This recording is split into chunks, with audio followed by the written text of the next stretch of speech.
దివ్యవాణి TV ప్రేక్షకులందరికీ శుభోదయం. యేసుక్రీస్తు పరిశుద్ధనామంలో ప్రియులారా, మీ అందరికీ స్వాగతం, సుస్వాగతం.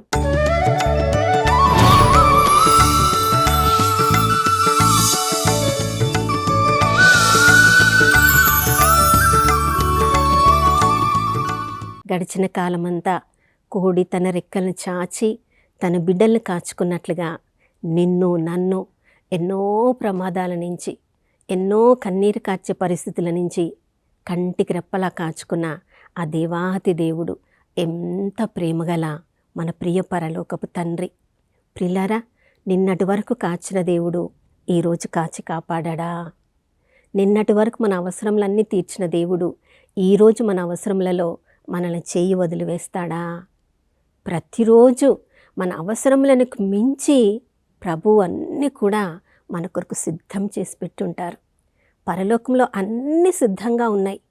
మనము చేయి చాచితే అందే దూరంలో ప్రభు అన్నీ సిద్ధం చేసి పెట్టారు. అది దేవుని శక్తి. కానీ ఆ దేవుని శక్తి మీద మన దృష్టిని పెట్టము. దేని మీద మన దృష్టిని పెడతాము? ఏది మనకు అవసరం ఉంది, ఏది మనకు అందుబాటులో లేదు, ఏది మనకు బలహీనతలు ఉన్నాయి, ఏది మన జీవితంలో లేదు, ఏది మన జీవితంలో సాధించలేకపోతున్నాం, మన దృష్టి అంతా కూడా మనలో ఉన్న లోటుపాట్ల మీదనే ఉన్నాయి. కానీ మనం అడిగితే దేవుడు అనుగ్రహిస్తాడు, దేవునికి అసాధ్యమైనది లేదు అని ఎప్పుడైనా ఆలోచించగలుగుతున్నామా? ఎప్పుడు మనలో ఉన్న బలహీనతలను చూసి, మనలో ఉన్న లోటుపాట్లను చూసి రోజంతా కూడా దాని గురించి ఆలోచిస్తూ ఆ రోజంతా కూడా వ్యర్థపరుస్తున్నాము, సమయాన్నంతా వృధా చేస్తున్నాము. కానీ నా బలహీనతలో దేవుని శక్తి నన్ను పరిపూర్ణం చేస్తుంది. ఎందుకంటే ఆయన కృప అంత గొప్పది, ఆయన కృప నాకు చాలు అని ఎప్పుడైనా ఆ దేవుడిచ్చిన వాగ్దానం మీద మన దృష్టిని పెట్టగలుగుతున్నామా?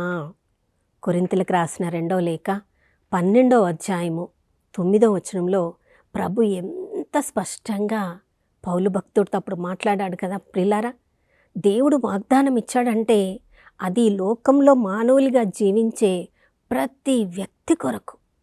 మనలాగనే పౌలు భక్తుడు కూడా ఆ సమయంలో బలహీనంగా ఉన్నాడు. తన శరీరంలో ఒక ముళ్ళు గుచ్చబడిందని దాన్ని తట్టుకోలేక ఎన్నోసార్లు ప్రభుని నేను మరలా అడిగాను.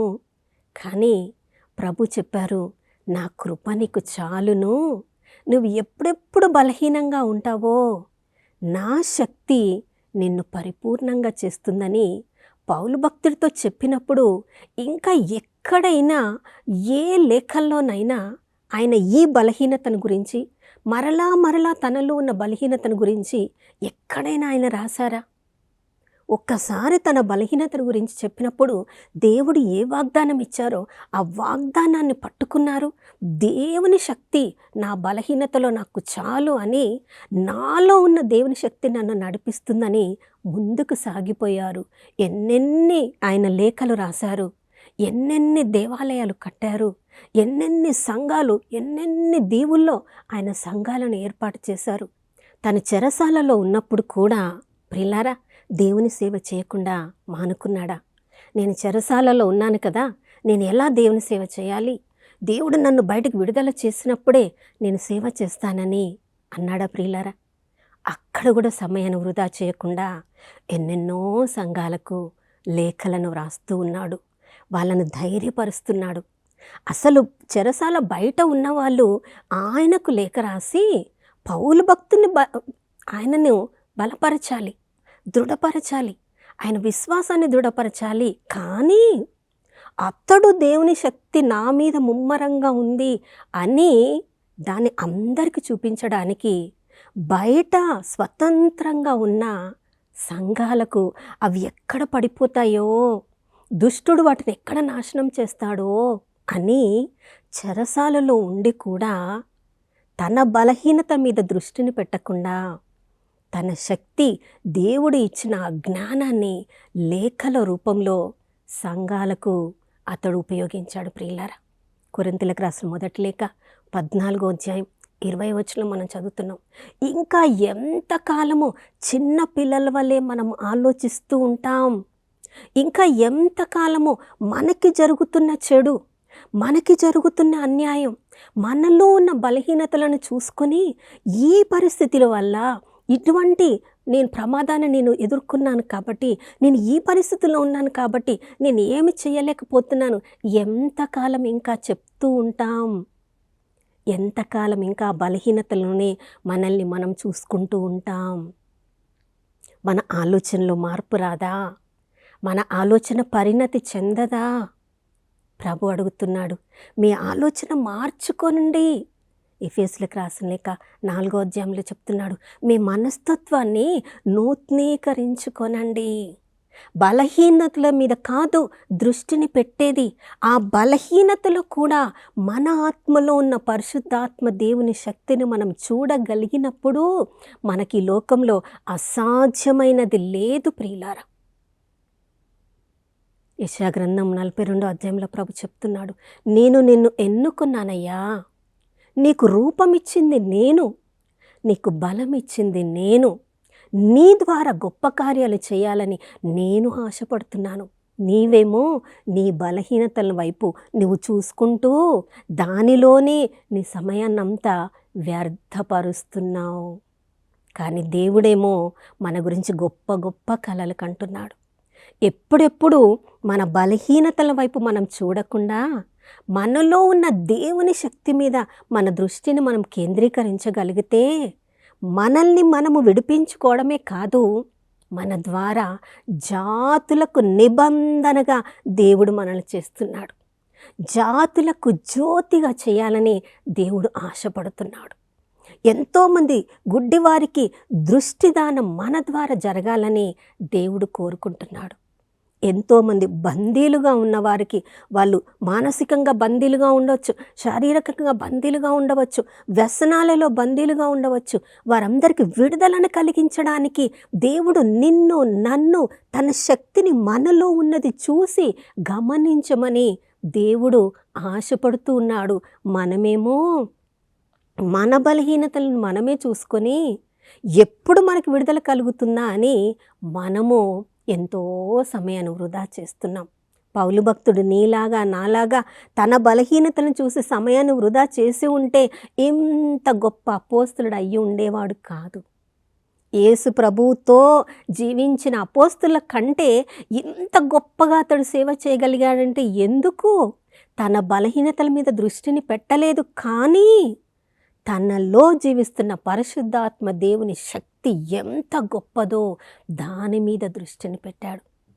ప్రియరా, చిన్నారి బాలుడు దావీదు గొర్రెల కాపరియే, కానీ తన అన్నలను చూడ్డానికి వెళ్ళినప్పుడు సౌలు రాజుగా ఎన్నుకోబడినప్పటికీ సౌలు ఎదురుగా నిలబడిన గొల్యాతును చూసి భయపడి యుద్ధానికి వెళ్ళకుండా, తన సైనికులను యుద్ధానికి పంపించకుండా అందరూ భయపడుతూ ఉన్న ఆ పరిస్థితులలో చిన్నవాడు, బాలుడు, సైనికుడు కూడా కాదు, కానీ అంత ధైర్యంగా గొలియాతు ముందు నిలబడడానికి ఎక్కడి నుంచి అంత శక్తి వచ్చింది?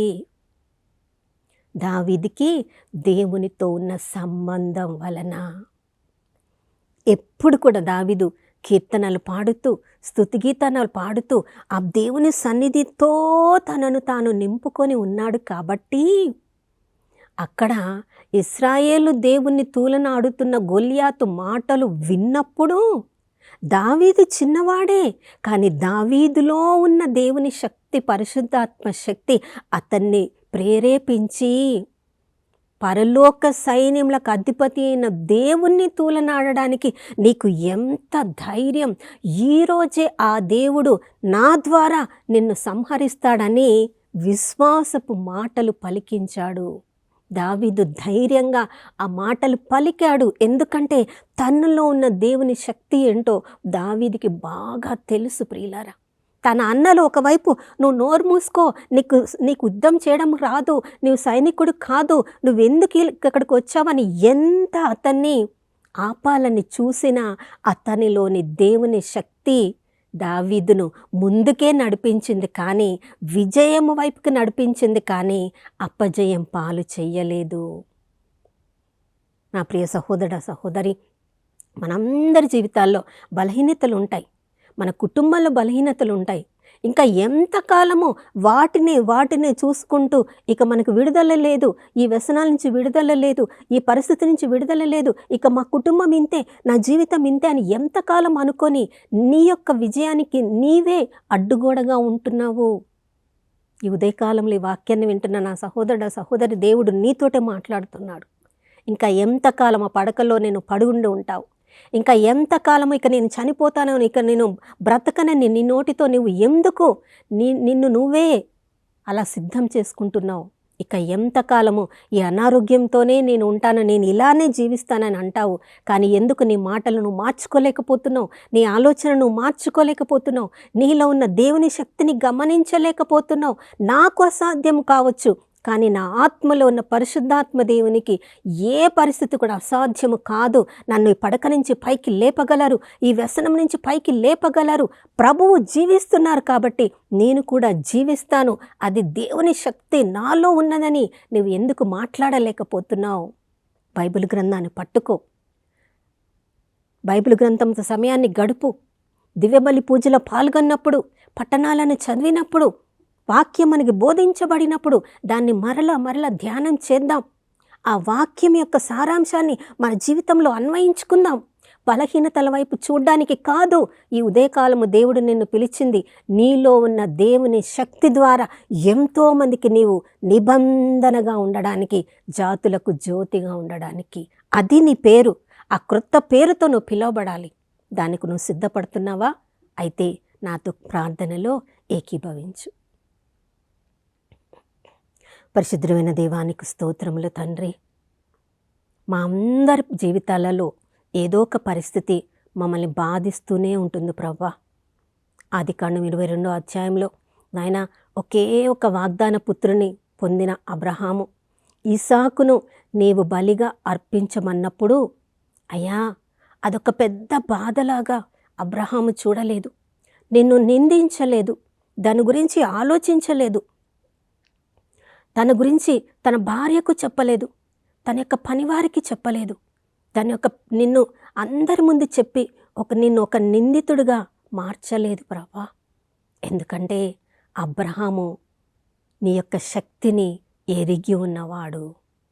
ఈ రాళ్ళ నుంచి కూడా దేవుడు నాకు కుమారులను ఇవ్వగలడని నీ శక్తిని నమ్మినవాడు కాబట్టి తన సొంత భార్యకు కూడా చెప్పకుండా ప్రభా నీకు విధేయించడానికి కుమారుని తీసుకొని అయ్యా కొండనెక్కినప్పుడు నమ్మదగిన దేవుడవు, మా శక్తికి మించి మమ్మల్ని శోధింపబడని అని దేవుడవు అయ్యా, పొట్టేలును సిద్ధంగా ఉంచావయ్యా, నీకు స్తోత్రం. అదే విశ్వాసాన్ని మా అందరికి అనుగ్రహించండి. మాకు శ్రమలు శోధనలు కలిగినప్పుడు దాన్ని 10 మందికి చెప్పి దాని గురించే మాట్లాడుతూ ఇంకా మా బలహీనతలు మేము చూసుకోకుండా, దానిలో మా సమయాన్ని వృధా చేయకుండా, దానికి మించిన దేవుని శక్తి నాలో ఉన్నదని, అన్ని సమస్యలకు పరిష్కారం దేవుడు తన వాక్యము ద్వారా తన మాట ద్వారా నాకు చూపిస్తారని, వాక్యంలో నాయన మా పరిస్థితులకు నాయన పరిష్కారాన్ని వెదుక్కునే కృపను ఈ ఉదయకాలంలో మా అందరికీ అనుగ్రహించమని యేసయ్య పరిశుద్ధ నామములో అడిగి వేడుకొనుచున్నాము తండ్రి, ఆమేన్. అవును ప్రియులారా, ఈ నూతన ఉదయంలో దేవుని కృప చాలు. మన అందరి బలహీనతలో ఆ దేవుని శక్తి మనల్ని విజయవంతులుగా చేస్తుంది. మరొక నూతన శుభోదయంలో మనం అందరం కలుసుకునే వరకు దివ్యవాణి టీవీని వీక్షిస్తూ ఉందాం. ఇమ్మానుయేలు, దేవుడు మనతో ఉన్నారు.